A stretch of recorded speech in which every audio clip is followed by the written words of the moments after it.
Hey there, and welcome to Mission Forward. Before we get into this episode, I want to share that we've got a wonderful sponsor who has helped create some content for this season, and that's SHRM. Did you know that most American workers experience incivility at work? And 1/3 believe it will only get worse. SHRM, the trusted authority on all things work, believes that civility is a cornerstone of workplace culture and that it allows people and businesses to thrive.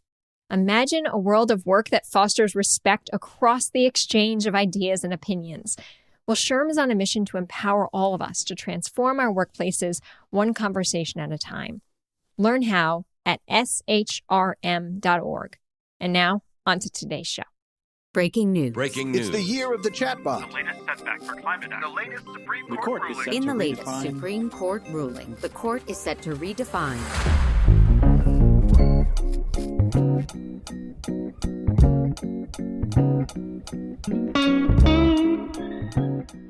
Hi there, and welcome to the Mission Forward podcast. I'm Carrie Fox, your host and CEO of Mission Partners, a social impact communications firm and certified B Corporation. Thanks for tuning in to today's episode. So today's show is part of a special 3-part series that we're bringing you in partnership with SHRM. And this 3-part series, we are focusing on civility, the future of work, and the role that we each play as leaders to build inclusive, equitable, and thriving workplaces. And today, we have the perfect person to guide us through this conversation. Emily Dickens is the Chief of Staff, Head of Government Affairs, and Corporate Secretary for SHRM. She is a connector, advocate, and educator who believes in the power of creating teams and cultures that reward loyalty, drive productivity, and promote innovation. As Emily says, with so much of our time spent working, we need to create workplaces focused on civility, accountability, and making an impact in the world. Well, that pretty much sums up my reason for being, so it is no surprise that I am thrilled to have this time with Emily today. Emily, welcome to Mission Forward. Thank you so much for having me.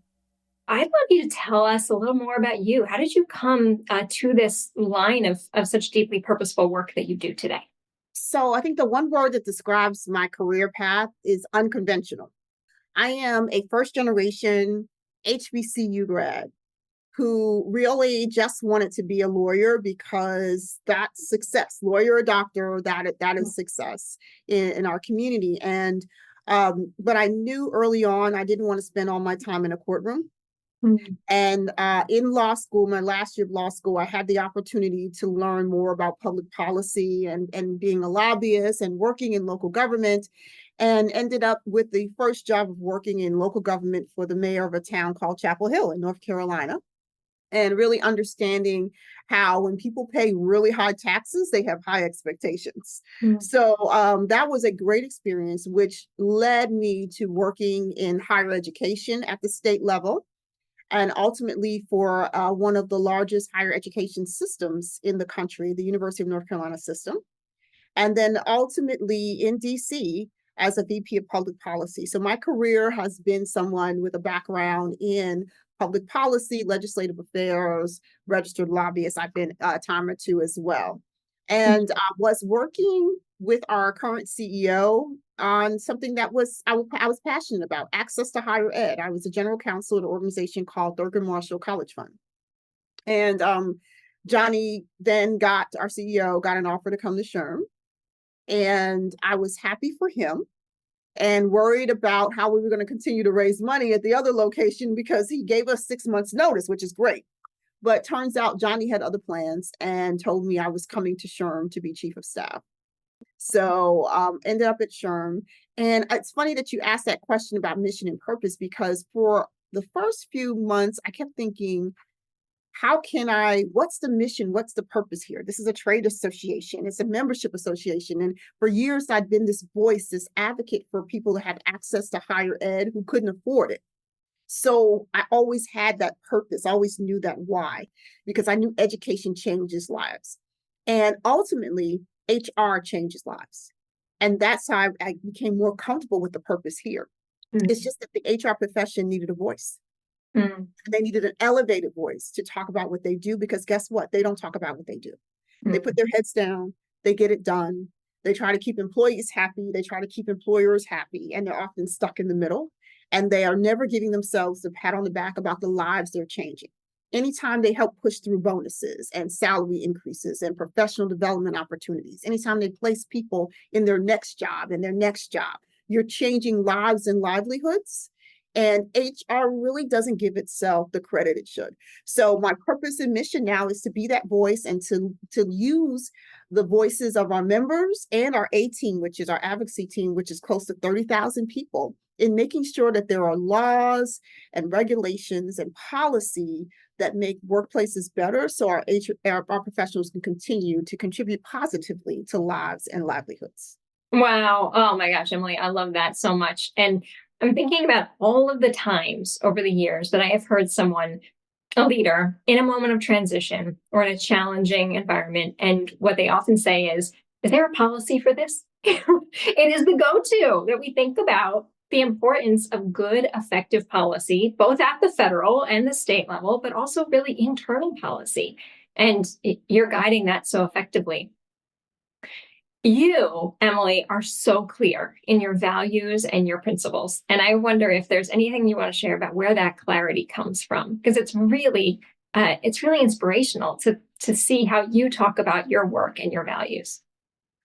I would just say, when you are given the opportunity to do better and to be better than those before you, that with what did Spider-Man say? With great responsibility, there's a responsibility knowing that I have benefited again from that access to higher education where others didn't benefit. Access to people who were able to see my work, want me to do better and be better, and help me along the journey in my work and put me in this place. And with great power comes great responsibility.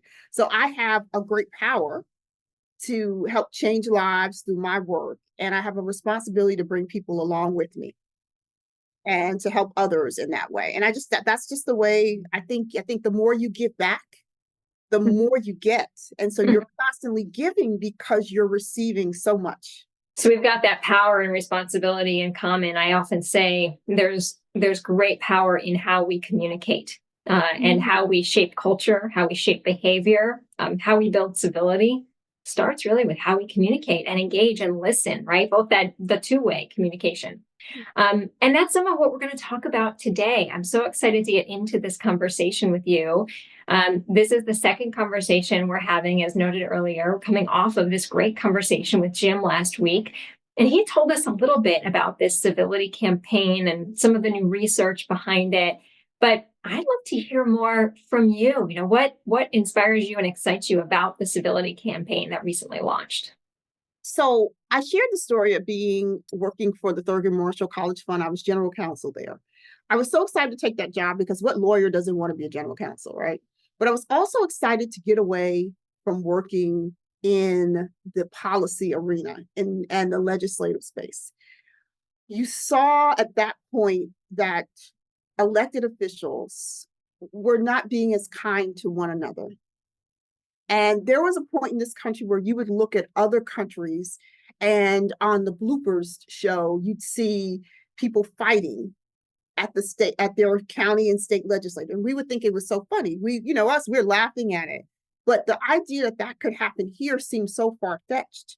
But the more vitriol that you saw happening between people who were on different sides of the aisle made it a not so fun place to work. And I remember I walked the halls of state legislatures as well as Capitol Hill.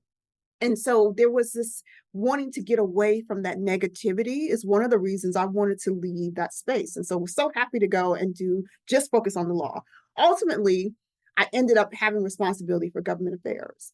And one of the things my boss said to me is, we could do things differently. We don't have to do things the way everyone has been doing things. And this is an opportunity for you to make it better. And I love that. And I think this is another example of we don't have to do things the way others do it. At SHRM, our mantra is policy, not politics. It's simple three words, right? But it says that we believe that we can convene people around a critical issue everyone will not agree, but that the outcome will be something that serves and benefits the most people. And so while the two sides may walk away from the table not completely 100% happy, I'm okay with that because more people have received an outcome that will make their lives and livelihoods better. And so when you think about civility, the more we get people deciding that they are not going to buy into the negativity, that they are going to, with intention, be civil in their discussions with people, even if they disagree, that they are going to listen with their hearts and their minds. And even if they still disagree, work to come to some common denominator that will work the best for all people. So that's why I'm so excited about this campaign. I've seen how our bodies of government are no longer working in a manner that works for us. When we think about how we've not had a regular order of business as it relates to a budget for this country in such a long time. When we see state legislatures where there are power grabs for the right for the administrative portion of the government, right? And so you've got the governor's rights being taken away by the legislature via legislation, where you're seeing all this, and it's not based on it being the best thing for the people of that state. It's because one party wants to power grab. Now, let me just say, power grabs have been going on for years, but it's a way to do it. And there have been for years where states have been able to manage the separation of powers. The issue is now people feel so mad about something that someone did to them years ago, or they don't like you. And so we're going to take away all your power in a way that doesn't benefit our people. So being civil and talking about civility is something we think people will take a moment to think about, and just take that moment to think about how I can be a better person, how this one conversation today can lead to better conversations tomorrow. You are sparking something so deep for me as I think about reflecting on politics, but maybe leaders more broadly, that it is very common to see leaders take a self-driven approach, right? A self-serving approach versus a care for others approach. And I think what you all are reminding folks is that it is far more valuable and effective to lead with a care for others approach. It is. You remember there's a book called Everything I Know I Should Know I Learned in Kindergarten. And I say this often, we need to go back to kindergarten, when you were forced to share, when you were forced to be nice to someone. If your classmates started to cry, you knew to go get the tissue box and try to allay their fears or concerns or whatever it was that made them cry. You need to care about the person on the other side of the table. And look, you can show that care and concern without really liking that person. There's some basics to civility, and they're another human that has a stake in whatever this is, and understanding that they have a constituency that has concerns. You have a constituency that has concerns. And it is so important that we try to make it work for everyone and being kind. And look, you can be, remember there's this thing about killing with kindness. That's not really a bad thing to show that you're kind to someone. I think I mentioned I spent most of my college years in the South, and we used to say, you'd never know in the South if someone was really mad at you because everything always came off sweet and syrupy, right? And I'm a New Yorker, so for us, we're pretty much direct. So I had to learn how to work in that space. And you never really knew if the person across the table couldn't stand you or not, because there was that sweetness that comes across, that Southern, kindness that at least made it a civil discussion. Even if the two of you walk out later on and there's not a mutual like, you've shown care by making sure your conversation at that moment didn't devolve into something that was negative. And so I just think that's important that we think about. There are ways for us to show civil-like behavior in everything we do, no matter who is across the table. I want to talk a bit about today's workplaces, but before I do, I'm going to share a quick story with you. I'm reflecting back on the early days of 2020, early days of the pandemic, when there was this deep care in many neighborhoods and communities of folks coming out and supporting one another. And it was during that time that, actually leading up to that time, my daughter and I, who was 10 at the time, wrote a book on kindness. It's called Adventures in Kindness. And we wrote it because she was watching national politicians on stage acting very mean. And she couldn't process why some of the most powerful people in the world could be so mean. And we said, well, if we don't like that, then let's model the opposite, right? And opposite in her mind was kindness. And so we wrote a book that ultimately was shared all around the world, but it's 52 adventures that kids and their families can take to build a better world. And what you're all doing with the Civility Campaign is it's almost the adult version of that, right? Which is you have to practice the skill in order for it. You have to, it's like a muscle, right? You've got to practice and grow and strengthen the muscle in order for it to be there. Look, I think we've had a natural evolution here at SHRM to where we are today. A few years ago, our CEO started talking about empathy. And one of his key talking points is that every leader must strengthen their empathy muscle. So it's interesting to use that term. You do. Now, one of the things we did see, and I'm going to be blatantly honest, is that you don't want to strengthen that muscle and use it to your detriment. So just like you have the bodybuilder who, for some reason, his arms are huge and then he's got skinny legs, right? So there's not been a focus on evening out and making sure that you're, it's going all the way through. And so we saw leaders being burned out, and we are seeing leaders and people managers being burnt out because they're leaning into empathy so much. And the issue is the people who are reporting to them are not showing the same level of empathy for them.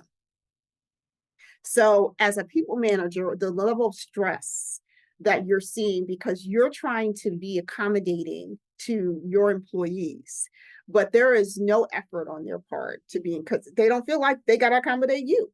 That you as the worker, and we've had these workplaces that are in demand now because we have this talent shortage in this country, 2.4 million jobs that are still going unfilled. So there is this supply and demand. And when you're in demand, you're thinking you can make all the demands. And the demand of your leaders is that they be more empathetic and kind. You can be empathetic, you can be kind, and you can still have requirements that people do their job. And I think the problem is, like with everything else, there is a balance. And we've got to, and that's why we need to talk about this, because there is a way to do this. You can say no to someone, but you can do it in a civil manner. And it goes always, right? It's going up or down. So because remember that people manager has a manager. And they're being asked to do more, to be more cognizant of the flexibility needs. Because again, post-COVID, as we talked about, the workplace has changed a bit. And we are very aware there are people who have caregiving needs and need flexibility in how and where they do their work. But we're also aware that with inflation and wage inflation as well, that businesses still have to meet the bottom line. And that bottom line, employees have to understand is not just their base salary. We had a discussion today about health and wellness. The cost of health and wellness has definitely increased as well. And that's a separate line in the budget. And so when we're being civil to one another, I can have a conversation with a direct report to say, I may not be able to give you an increase right now, but let me inform you about why that's the case. A blanket no, and I'm tired of people asking me. There are ways to be civil in every type of difficult conversation and to do it with kindness. And so I think we're just evolving from this understanding that we had to be more empathetic during COVID, then we had to continue that empathy, strengthen that muscle in an effort to retain the talent that we need when there is this war for talent. And then maybe it's our terminology. When you're telling people you're on a war for talent, people are thinking war instead of thinking, okay, how do we retain our talent in a way that is empathetic and that is kind, and it's serving the purpose of the worker, and the workplace. So we're very passionate about this. But just because you're kind and civil doesn't make you a pushover, and it doesn't mean that everything you say says, yes, we're going to do. It means that we're going to have a discussion like adults, and more so a discussion like two kindergartners, where we're taught to be nice and kind to the person on the other side of the table. You're reminding me of Brene Brown's Clear is Kind, and what we practice at Mission Partners is transparency as much as we can, right? To share, we have rationale for the decisions we make. We listen to every idea that comes our way. We can't accept every idea, but we'll dig into every idea that comes our way. And we'll think about how to collaborate on those solutions. And so what I'm hearing you say is there are a lot of leaders who are going through this, who are kind of wrestling with how do you return from that post-COVID era and put some policies maybe back in place or adjust policies to support the future of work now. You do. I love that focus on transparency. And, we talk a lot about people want transparency, but then when they get it, is it really what they want? Right. And because transparency can be yes or no. And I think people say when transparency means it's going to be everything I want to hear. And that's not the case. People don't want to hear that there will be layoffs or reorganizations, but I'm being transparent in my way. I'm being kind enough to give you a heads up that there is a change that will impact you, because we have seen employers who weren't kind enough to do that and considerate enough and empathetic enough to give the heads up that there will be changes so that could impact you and your livelihood. And so this is so important when we're thinking about it. I want people to be more civil in how they talk about things that aren't good. Because I think it's easy to be civil about something you and I both enjoy. It's clearly from this conversation, we have a commonality. We love to read. We love to think about quotes that can move with us and we can carry on, right? And I've found that commonality. And so you and I can talk like this all day, every day. But what if I were telling you that we're not going to be able to do work with you anymore? That's a hard conversation. How do I deliver that in a kind way? And then how do you respond in a civil manner so that we have preserved this relationship? So when there's a time for change and I can come back to you and say, I think we can work together again. We both feel positive about how we ended things. So I want to run something by you. I think about this difference between dignity and respect, and that every human deserves dignity. The bully might not deserve respect, but the bully still deserves dignity as a human. And it comes back to that idea of every human matters. It doesn't mean we're going to agree with one another. It doesn't mean we need to hold hands and say we're best friends forever, but we understand and appreciate different perspectives and that each one of us shows dignity for the other. What's your take on that difference between dignity and respect? We talk about often here the dignity of work. And so I love how you're talking about this between dignity and respect. You use the term the bully, and I think people are so sensitive about some terms now in the workplace. That's one where it seems to be okay to go ahead and use it no matter what, right? And what I would say is how people receive information is different. And you've labeled a person. Once you try to put a label on a person, do you know how hard it is for that person to escape that label? I was talking to a colleague and he said, the great thing about being able to go away to college is you leave your high school town and all the small-minded people and all of the labels that you had in high school, and you can go 500 miles away and recreate yourself where no one knows who you were those 4 years of high school. And people love you. And that one weekend where someone from your old community happens to be on that campus and tells everybody they knew you, and they tell them about the old you, all of your hard work that you've done to make sure you can recreate and grow as a person is gone. I think that there's incivility in that, and the fact that we continue to label people and treat them based on interactions that happened 2, 3, 4 years ago. Mm-hmm. And label them this bully or this tyrant or whatever it is in the workplace. That gives them no dignity and no respect for the fact that humans constantly evolve. And you don't know you were never in that situation unless you were there about why that person is labeling them, because you don't know what that person did to them. Mm-hmm. So I think it's important that we greet everyone based on our own interactions with them. And let's stop labeling people in the workplace. And going back to my good friends in high school who will now be our workers of the future, how important it is to stop labeling people. You don't know that person's story. And then the other piece, I talked to you again about being a Northerner, going to college and working in the South. And there are things and ways that we can say something as New Yorkers to each other, and we have no problem. Everybody is good. You come to the South and you say it in that manner, and you have just cut somebody like like your tongue was a knife. People have to understand there are cultural differences as well, and give grace. So the word I often talk about in this civility discussion is grace. And people are given dignity and given their dignity and respect back when you show them grace. Stop trying to hold them accountable for one or two experiences that you weren't even a part of 9 times out of 10.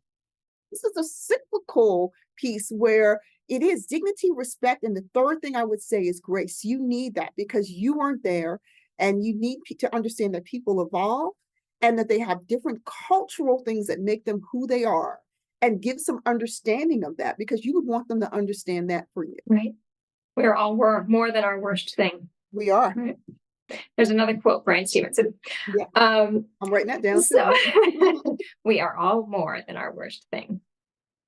So what you're really talking about now is perception. And I love that you are, because we make perceptions about one another and we make them quickly. And once we have them, they're hard to break. Yes. And so the other thing that civility does is it really challenges us to radically listen and to be in community with one another and to learn more beyond our first impression of one another. Because so much about our individual backgrounds and experiences means that every single one of us will show up with a certain kind of bias, whether we want to or not. It's just based on our own experiences in life, right? But we learn so much more from each other when we can put those perceptions aside. So again, love what you do. I love that. And you said, I was like, God, this is like unconscious bias. It really is. And the immediate tool or tactic you can use starting there is to look for commonalities. Humans, when we meet each other, and because in working in policy, tons of DC receptions and events we have to go to, right? What's the first thing you do when you walk in a room with people you don't know? You look for commonalities. I was in an event yesterday and a woman had read my background and she said, I went to college in North Carolina too. And then I said to her, oh my God, was your president of that institution this person? Well, I got to work for him. So we found two connections of commonality. And by the end of the time, a second boss of hers had been someone that my boss had worked with, who's now back in DC, who we were trying to reconnect with. So I thought about that experience this morning. It was so amazing because we led with commonality. And I can't tell you what she had on. I could tell she had a cute blue dress on, but I can't tell you anything negative about her because we started that discussion with what we had in common.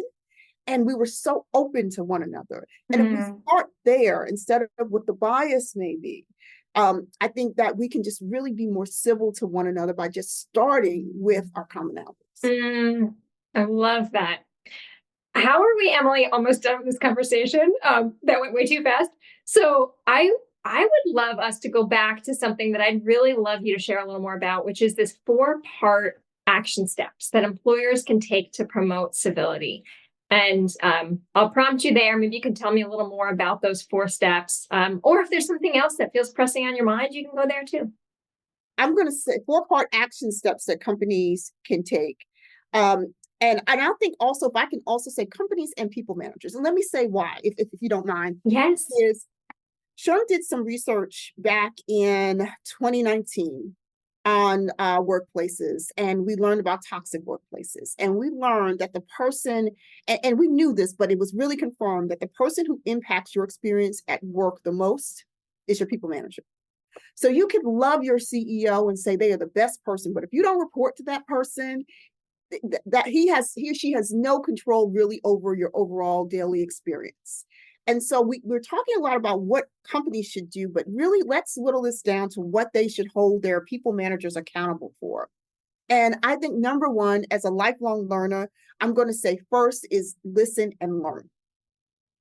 Listen to your people. See what the things are that, and you said this earlier, an extreme listener. And it's hard because we're all trying to get our point across, but you need to listen to what your people are saying. What are the things that keep coming up with them, and how are they talking to one another? That's another piece, right? How are the other members of your team talking to one another and speaking to them? The next thing is you want to listen to understand and not to respond. So again, for our people managers and even for the business as a whole, you want to understand where this is coming from. There's a lot of employee activism right now. Why is that? And I can say, because I'm in the public policy space, a lot of these things are as a result of the fact that we're not getting the job done here in DC in our on Capitol Hill. There are so many things that needed to be decided that haven't been decided. And now the states are deciding them on their own, making it even more complicated for HR professionals and others who've got to comply with it, right? But there's this sense that business has to solve the problems of everyone. And business has leaned in aggressively, but it has put them on their hind legs now. So they're on the defensive now when people think they're not leaning in enough. So you want to understand why that unhappiness or that incivility exists. And it could be that there is something they think the business should be doing for them that the business isn't doing for them. And here's one of those transparent discussions of saying, it would be a nice to have, but that really isn't the role of business to do this. And here's what I do offer you, and I need you to be okay with that. Next, you want to spend time with people who see the world differently than you do. It is really important, again, that policy, not politics for us here at SHRM, we talk about that is, I need to spend time with people who, and it doesn't matter what side of the aisle, who disagree on an issue that we are working on. So if you don't believe in recruiting people from certain untapped talent pools, or you don't believe, I'll tell you this whole thing with arbitration and non-compete clauses, right? If you don't believe that we should be regulating them, I want to have a discussion with you because we want to go back and forth. And we did that. Gretchen Carlson was, who you may know, was an advocate of these arbitration clauses, especially as it related to sexual harassment, and he had some federal legislation that was pending. SHRM had a lot of concerns about it. So she and I actually did a session at our inclusion conference where they heard both sides of the issue. And one of the things I loved is afterwards, everyone kept saying how the discussion was so civil. Right? And when you've been a passionate advocate and lobbyist your entire life and a lawyer, so we're trained to litigate and be direct, the fact that these two women who are legally trained could have a great discussion where there were clear takeaways and outcomes for those in the audience was a good example. So it just is so important that we spend more time with people who are different from us, and you'll learn so much about them. And so I will also say to our people managers and workplaces out there that SHRM has tons of tools and resources. SHRM.org/civility is where you will find other tools about how your workplace can do the things they need to do to be more civil. And you got to do what works for you. We haven't said the C word a lot today, culture. But businesses have to decide what their culture is, be transparent about it with applicants as well as with existing employees, because that is so important. And understand that they find tools that will help them perpetuate the culture that they think works for their business. Emily, that was brilliant. I want to go back and replay that a few times, and that may end up being our show notes right there, because you just mapped out so many clear action steps for folks to take on how they listen, how they practice disagreeing, and how leaders model disagreeing better, because it serves then as a tool for others across the organization to learn and practice too, right? It shows your values in action, that you are okay disagreeing respectfully. I'm going to give you the very last word here, because I know there are so many things going on at SHRM. So if there's something that's on your mind or something that you would suggest folks go learn more about, I mean, maybe it's that, I don't know if folks can go watch that interview that you had with Gretchen Carlson, or if there's something coming up, I'd love you to direct them someplace. Where can we go to keep this practice of civility going? So if I can say two things, I'll say definitely go to SHRM.org/civility. It is constantly being updated with different resources. So that's number one. Number two, I'm sure we can probably find that Gretchen Carlson interview, but we have our inclusion conference, which is always third quarter, is always a great place to hear about different sides of an issue. And it, again, an example of how SHRM listened and learned. We listened closely and extremely. We changed the name of that conference 5 years ago from Diversity Conference to Inclusion.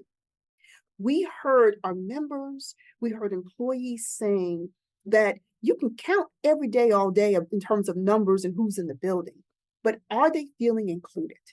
And that's where we saw the gap. And so again, for us, that was really good.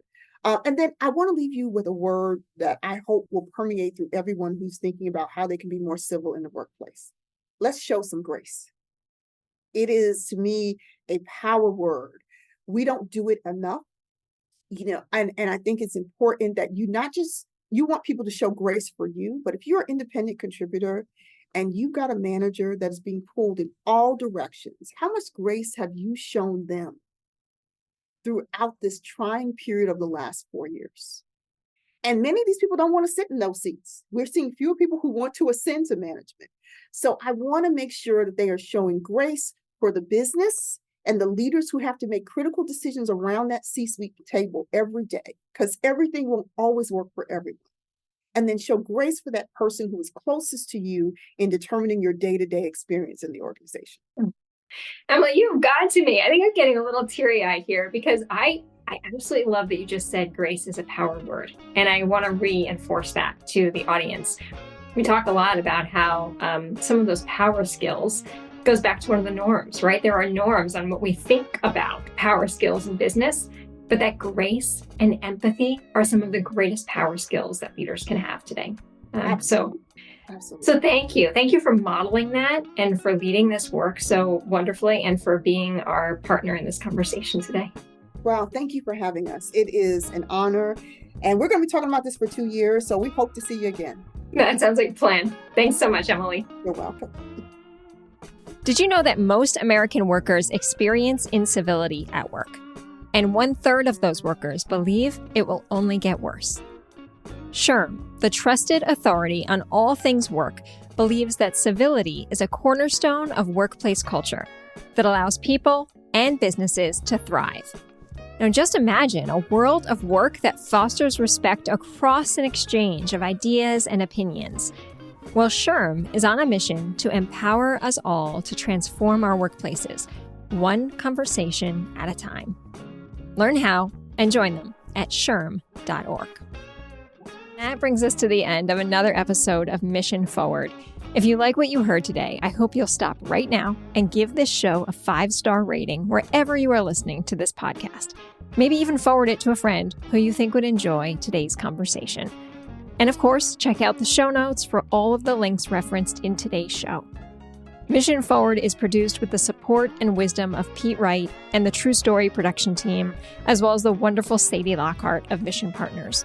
You can learn more about our work over at missionforward.us. And of course, reach out to me anytime at Carrie@mission.partners.